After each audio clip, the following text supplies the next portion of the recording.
We're set up on the tripod.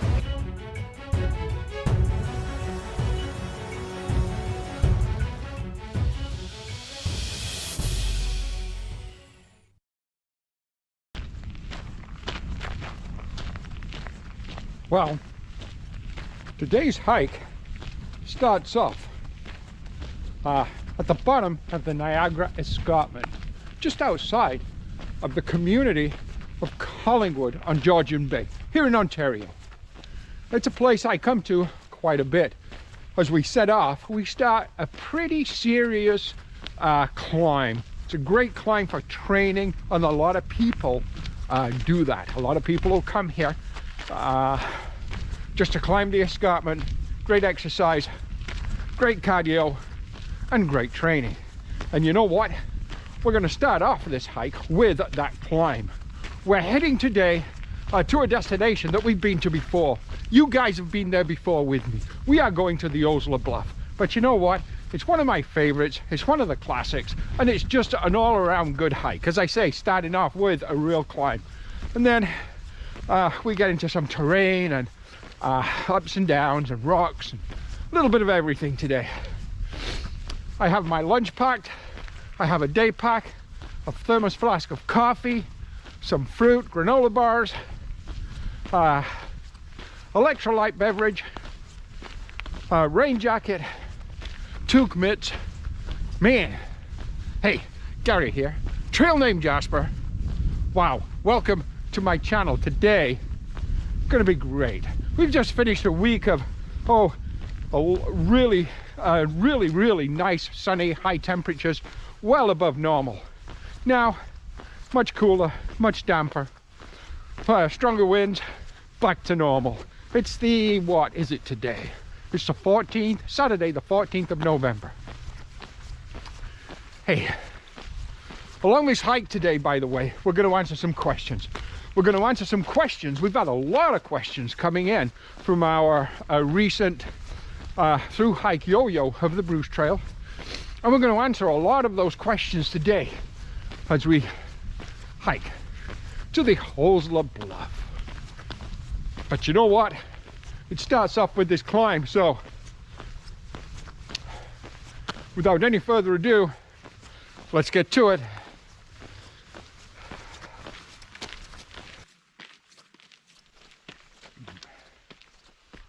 We're getting there, probably about halfway up this climb now. But that actually brings us to a question. It's not the most asked question, but seeing we're climbing the hill and somewhat training, it does lead us into the question of training for a major through hike, because I have been asked that several times. So let's start with that one, shall we?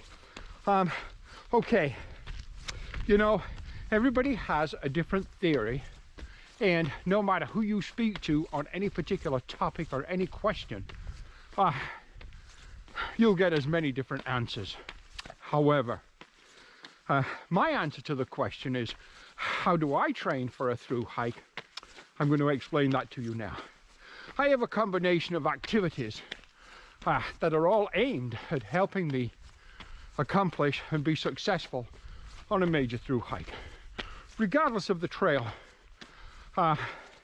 So I do exercise in the gym, which includes stepping machines, lighter weights, repetitions, stretching, and so on. I exercise on a mountain bike, but usually on the road, doing long distance mountain bike riding.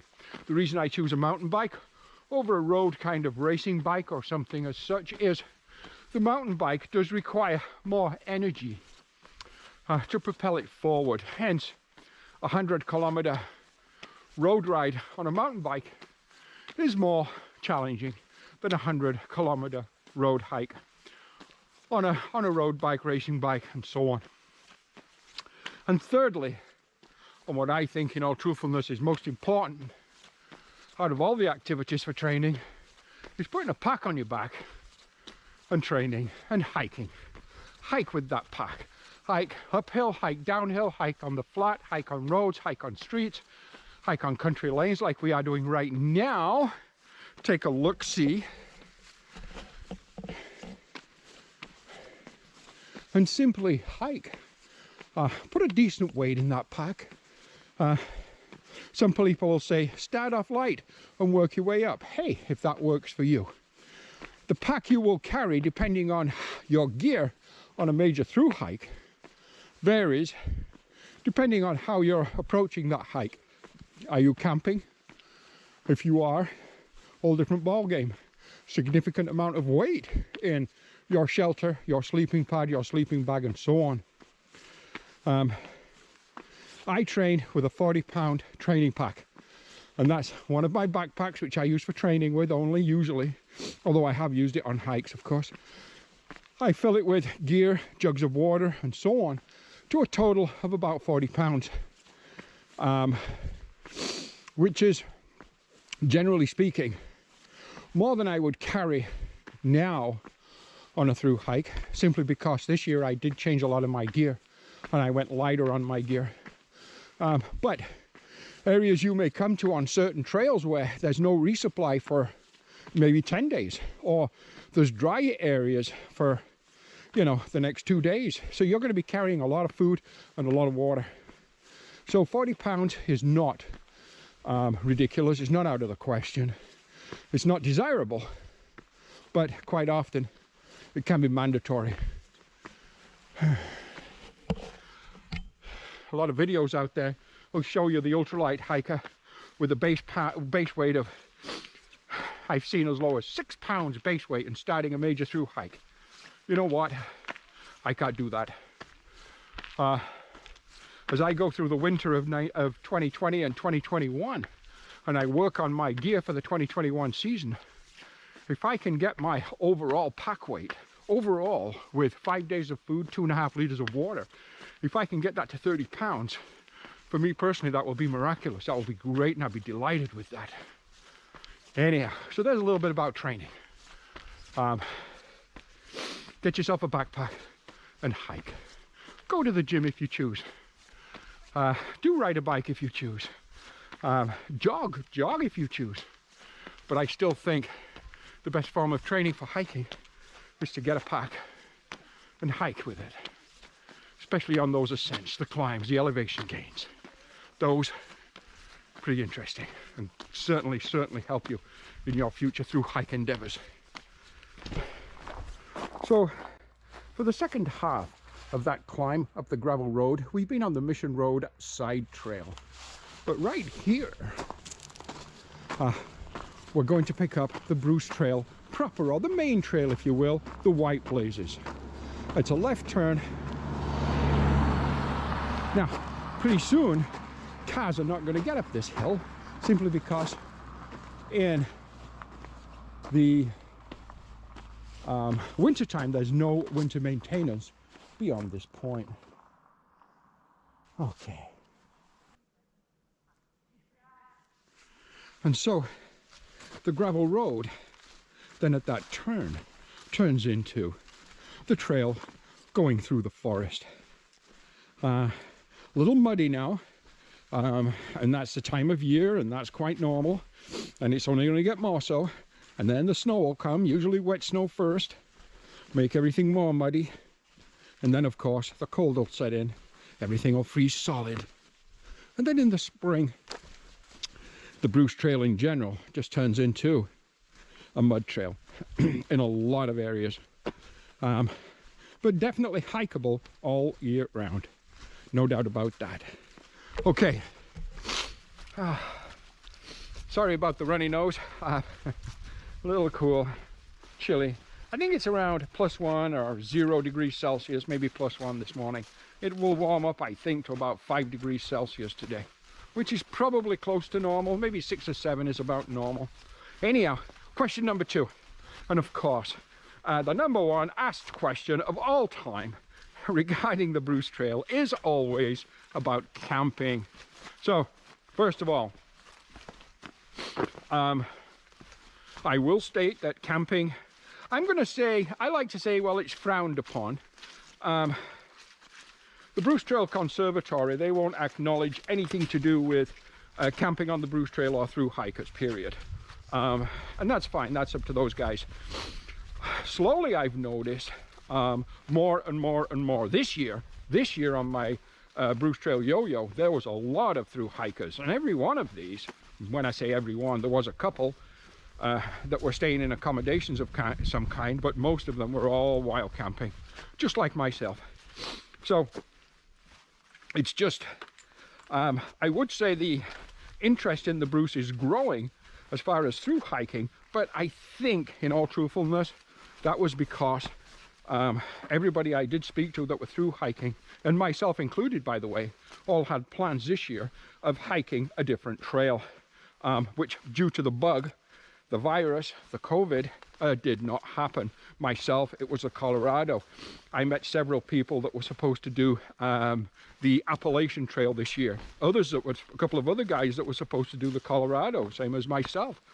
And none of these people could actually do their trail. There was a couple of guys and a couple of ladies at different times that were looking at the El Camino this year. They couldn't do that. All these people had decided, you know what, let's through hike what we've got, which is the Bruce Trail. And so they elected to do that. And it was the most through hikers I'd ever seen in any season myself on the Bruce Trail. Last year, for instance, when I did a through hike of the Bruce Trail, I saw one southbound through hiker. This year, you know what, I bet I saw 12. So, big difference. Camping, number one question, and again, excuse my nose running. Number one question. So first of all, on the Bruce Trail itself, you will go past a few, I think there's 3, could be 4, public commercial campgrounds. Campgrounds where you go when you pay $30, $40, whatever it is, and you camp there for the night. They usually have showers, running water, washrooms, and so on, maybe even a store of some kind. And anybody can go and, of course, you know, camp or whatever there. Secondly, the Bruce Trail Conservatory do have overnight rest areas. There's a handful of those that work out well, and you can use them. And I have used them many times. Not always, but many times. These are usually free. However, Dundas and Rattlesnake Point, I believe, they want $50 for you to camp there. Hey, I don't know. But I've used most of these overnight rest areas over the years on my through hikes, and they've worked out just fine. Definitely not 5-star accommodation, but some of them, or most of them, are free, and they work out just great. And again, I don't hesitate to use them. Thirdly, and most importantly, and the real question about camping on the Bruce Trail, because there isn't enough overnight rest areas and there isn't enough campgrounds, commercial campgrounds en route to say, yes, this is what I'm going to do as far as my accommodations are concerned throughout the Bruce Trail. So it brings us to the actual camping. I camp the Bruce Trail. Now, having said that, I am a photographer and a videographer. I vlog. I have a YouTube channel, trail named Jasper. Hey, we're watching it right now. This requires a considerable amount of battery power, electricity for my cameras and so on. So the way it works out for me is once every, between 5 to 7 nights, I really try to stay in some form of accommodation where I can recharge batteries. This is like a motel, generally speaking. The odd time it's been a bed and breakfast, such as the Rockland bed and breakfast. Great location. Leslie's the hostess name. Charming young lady. Great place to stay. Awesome food. Nice accommodations. I've stayed there. So I have to recharge battery packs. So again, once every 5 to 7 days, I elect to do that. And of course, it affords you that opportunity for a bath, a resupply, do your laundry in the bathtub, which is what I do, and so on. There are some of the motels are right on trail. For instance, the Cedar Springs Motel, you walk right past it. You go right through their parking lot on a trail. So that's a perfect one, and it's inexpensive at around 60 or 70 or $69 a night plus tax, I think, or 59. I think I paid 59 on my last one. I forget now. But anyhow, so that, you know, there's some like that. Further north, you've got that in Wyerton, of course, Owen Sound, Lion's Head, Wyerton. When you get north of Owen Sound, the hotels tend to become extremely expensive for what you get. That's because there's fewer of them, and there's a lot of tourists in that area, especially in the summer months. So you can be paying outrageous sums of money for, you know, $50 and $60 motel rooms, but you pay $150 for them. Oh, and sounds great. Great resupply, great hotels. Around the $70 mark for a nice clean hotel, and you'll be fine. Camping. Camping is something I do constantly. I do it all the time on trail.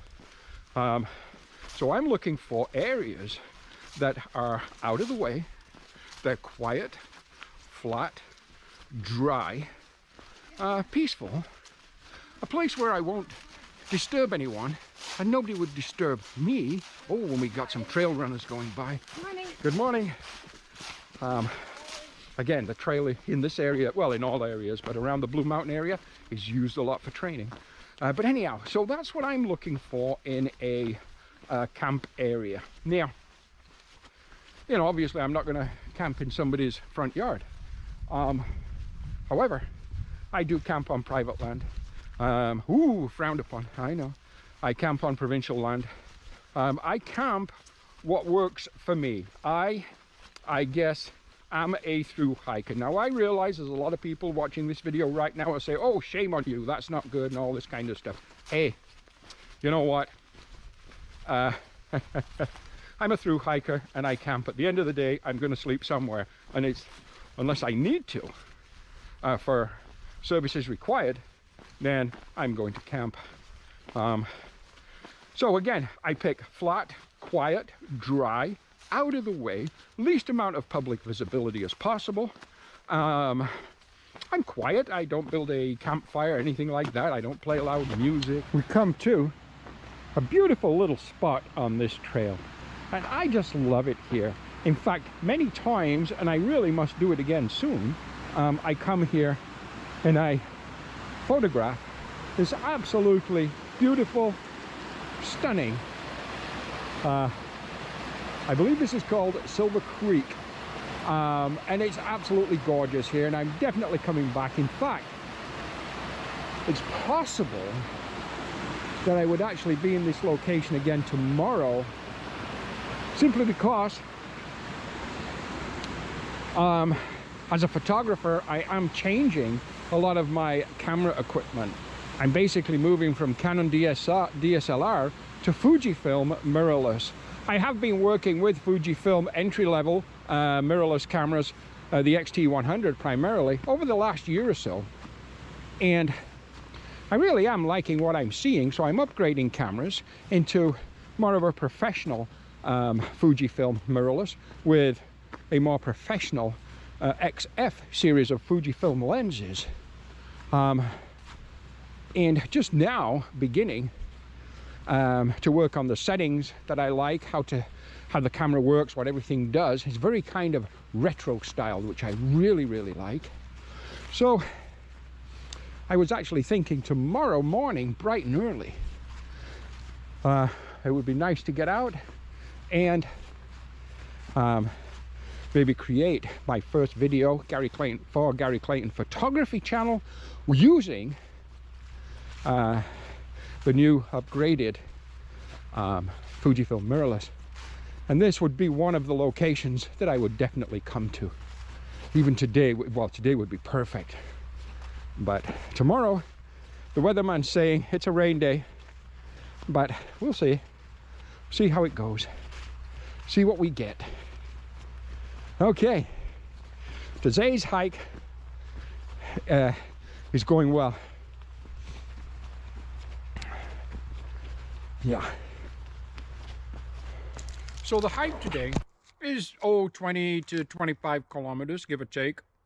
I'm not recording it on GPS per se. I'm not timing it. It's just good training, great day to be out, and a great trail to create a video from and share with you guys, because it's just such a nice morning, nice day. Break time. Blueberry Laura bar and my flask of coffee for my first break of the day. Yeah. It is gorgeous. I'm right here. I'm the end of another little gravel road that comes in off County Road 19. There's some rocks here. And the trail, as it continues, heading south, basically. Yeah. I've had 2 or 3 questions about my cooking system and about food. And you know what?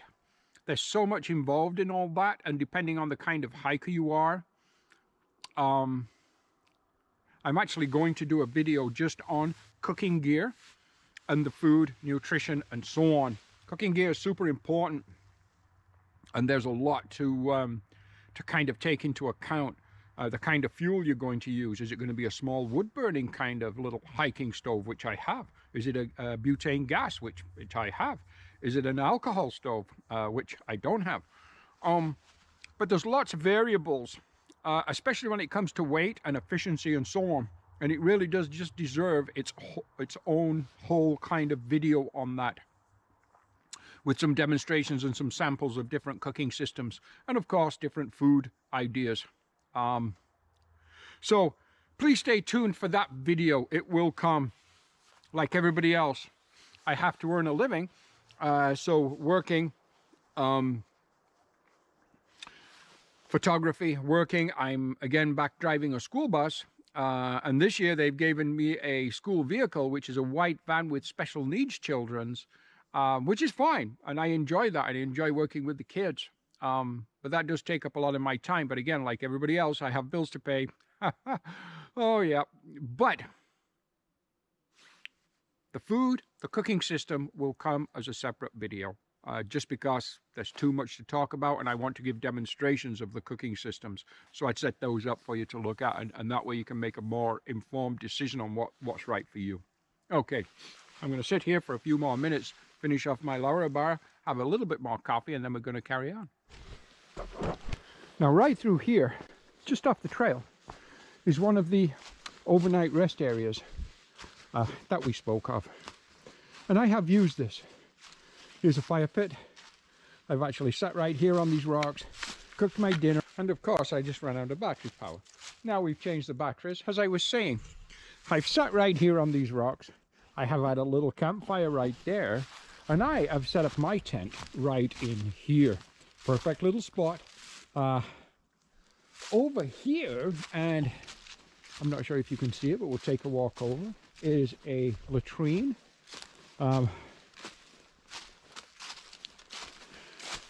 Which is always nice to have at a camp. There's no running water here, but that's okay. And it's great. Functional, solid. And once you lift the lid off, the lid up, the lid is between you and the actual trail, so you have a certain amount of privacy. So you know what? I have used it. So yeah, I've used this before. Great little spot.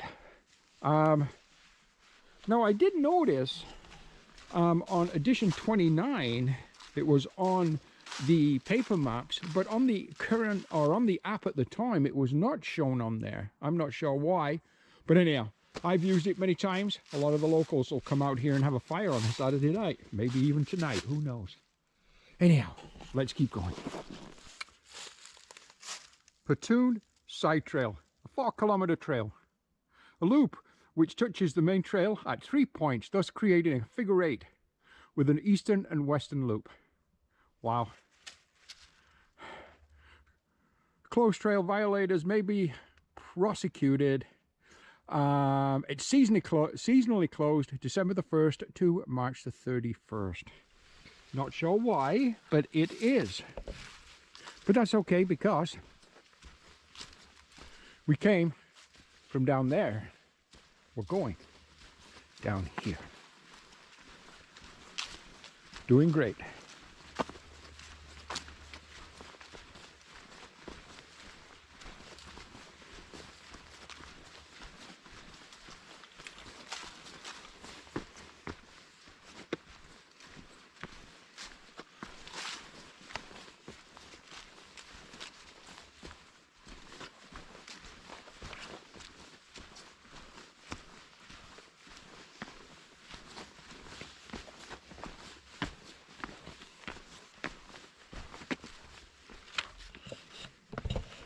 Another question that's come in a few times is important to every through hiker, every long distance hiker. I realize on the Bruce Trail 99% of the people are day hikers, and I realize that, and what we're going to talk about next probably isn't really of a concern to them, but there's a few people out there that it is. That is pack weight. I've had questions about how much did you pack weigh, what did you carry, what kind of pack did you have, and so on and so on and so on. So first of all, pack weight is constant work in progress, constantly, for a majority of through hikers. We constantly aim to do what we call dial it in, to get it to an area where we're comfortable, we're safe, we're sustained, and we can carry the pack day after day, week after week, month after month. Because believe me, if your pack is uncomfortable, if your pack is too heavy, it gets old very, very quickly. Base weight. Base weight is essentially everything except perishables or consumables. I beg your pardon, why am I thinking perishables? Consumables such as water, food, fuel for your gas stove, even as far as, hey, toothpaste. It's a consumable, but I'm not suggesting we start weighing the contents of a toothpaste tube. And then pack weight is everything. So for me, I have changed just this year alone a lot of my gear. And you usually start with your big four. Your big four is where you're going to make the major changes in weight. That is your pack itself, your shelter, your sleeping pad, and your sleeping bag. Those four things are going to weigh individually the most, and of course cumulatively the most of your pack or your pack weight. So picking those to give you the best comfort, the best efficiency, by that I mean a sleeping bag that is going to keep you warm on a cold night, a shelter that is going to keep you dry through the thunderstorms, a pack that's going to allow you to carry all this gear relatively comfortably, and a sleeping pad that's going to do two things. It's going to insulate you from the ground below, but it's also going to make your sleep comfortable. So you have a lot to balance there. Generally speaking, the lighter you go, the more money things cost. And yep, there's videos out there showing, oh, I did it for $100, but believe me, you're carrying weight if you're doing it that way. To get light, you have to spend money. There's no two ways about that. So now with my new pack, my base weight is probably around 12.5 pounds. That's my pack, my tent, my sleeping pad, my shelter, my sleeping bag, sorry, my cook system, including 1 8-ounce container of butane gas, my electronics, my toiletries, a few little odds and sods, and a few items of clothing. On top of that, of course, comes pack weight, and the pack weight then adds on to the base weight the water, the food. When I start adding 2.5 liters of water, 5 pounds, and about 12 pounds of food, pretty quickly I'm up to about 30 pounds. But with that, I am sustainable for several days on trail. So a little bit about pack weight. Now, when I started my Bruce Trail yo-yo, I was using all the pack and all the gear, and that was coming in at about 40 pounds, and I thought, you know what, I'm done with it. I'm definitely going to drop that weight. Now right here, we're at a trailhead. Take a look at all these cars. Take a look at them all. All people going for a day hike. Very, very busy area, and especially on such a beautiful day this time of year. Families right there. Looks like mum, dad, and a little fellow all out for a day's hike, and good for them. Yeah. Good day. Or not.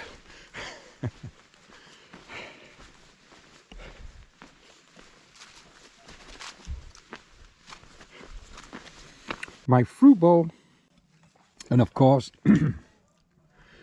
my coffee flask. Fruit, I eat a lot of. I really enjoy fruit. Oh man, for some reason I'm going to start sneezing. Hope not. Okay, didn't sneeze. No, I think we're good. I love my fruit. And this one I do is just cantaloupe, some grapes, some blueberries, and some watermelon in this one. You put whatever in there. Well, excuse me. We've reached the summit. Well, the summit. What am I really talking about? Summit. We've reached our destination. Beautiful, beautiful spot here. But there was quite a few people up here when I got here. There's still a few, still a couple over this side here. But it's absolutely gorgeous. Let me just take you over here and show you a little bit of the view. On a day like today, Saturday, sunshine, nice weather. Of course, there's going to be a lot of people out. But yeah, what a gorgeous view today. People out enjoying it. Wow. So yeah, that's the view from the Osler Bluff lookout. You've been there before with me. You've been there many times with me. Both as a hiker and a photographer, we've been there. But I love coming here in the winter time. And then of course, there's nobody around, which is my preferred season. Well, my preferred time, simply because there's nobody around. Okay, we're gonna have our break and we'll carry on.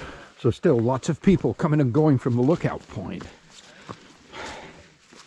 But anyhow, it has to be shared by everyone. So I'm just gonna take a quick peek and show you guys quickly.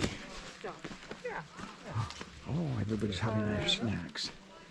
But take a look at that view. Absolutely amazing. Okay. So yeah, on a day like today, lots of people. All the people on the trail. Just take a look at this. All out for the day's hike. Wow. A little rocky here. Oh, really? Yeah. Hello. What's his last Good. name? Hi there. Yeah, like I said, in the winter months, on a rainy day, on a grey day, on a windy day, on a weekday, very few people, if any. But a nice Saturday like today, and probably tomorrow if it's nice, although tomorrow they are saying wind and rains.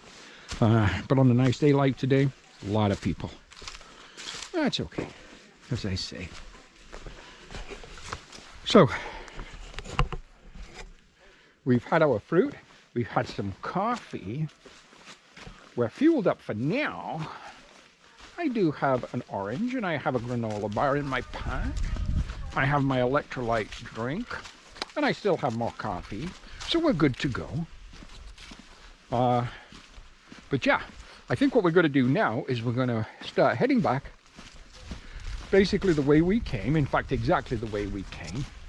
To make our 20 to whatever, 20, 25 kilometers. I think it's somewhere around 22 kilometers, I forget now. And as I say, I didn't tag it with a GPS today, so. But it's somewhere around there, which is fine. It's a nice kind of day hike and you enjoy it. Good exercise, fresh air, outdoors. Doesn't get any better. And a beautiful place. Just a gorgeous place to be. Okay, let's keep going.